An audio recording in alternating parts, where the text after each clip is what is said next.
നമ്മുടെ വീട്ടിൽ കുറച്ച് കുരുമുളക് നല്ല പാകമായി കിടക്കുന്നുണ്ട് കേട്ടോ.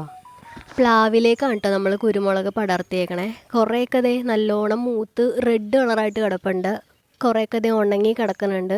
അപ്പോൾ അത്യാവശ്യം നല്ലപോലെ ഇതൊക്കെ മൂത്തിട്ടുണ്ടെന്നാണ് അതിൻ്റെ അർത്ഥം. കളർ ചേഞ്ച് ആയിട്ട് കിടക്കണതാണ്. ഇത് നല്ലോണം ഉണങ്ങി കിടക്കുകയാണ്. ഇത് നമുക്കിനി ഉണക്കേണ്ട ആവശ്യമില്ല, നല്ലോണം ഉണങ്ങിയിട്ടുണ്ട്. നമ്മൾ ആദ്യം താഴെയൊക്കെ ഉണ്ടായി കിടക്കണതാണ് കേട്ടോ പറിച്ചിങ്ങനെ എടുക്കുന്നത്. കുറേ ഉണ്ടായിട്ടുണ്ട്, അത്യാവശ്യം കൂടുതൽ ഉണ്ടായി കിടക്കണതിന് ഏറ്റവും മേളിലാണ് കേട്ടോ.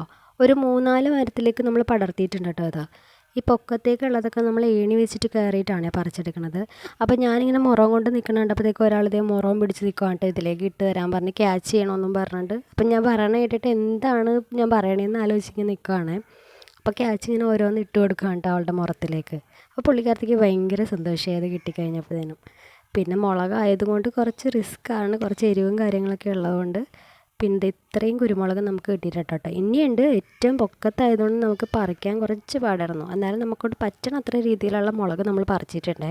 അപ്പോൾ നമ്മൾ വെയിറ്റ് നോക്കിയപ്പോഴത്തേനും 212 ഉണ്ടായിരുന്നു കേട്ടോ. ഇനി ഉണക്കി കഴിഞ്ഞപ്പോൾ ഇത് ഇത്ര ആയിട്ടോ. അത് കഴിഞ്ഞിട്ട് ഉണക്കി കഴിഞ്ഞിട്ടുള്ള തൂക്കമാണ് കേട്ടോ ഇനി കാണിക്കാൻ പോണത്. ഉണക്കി കഴിഞ്ഞ് വന്നപ്പോൾ സാധനം നല്ലോണം കുറവ് വന്നു. 384 ഗ്രാം ഇപ്പോൾ ഉള്ളൂ കേട്ടോ.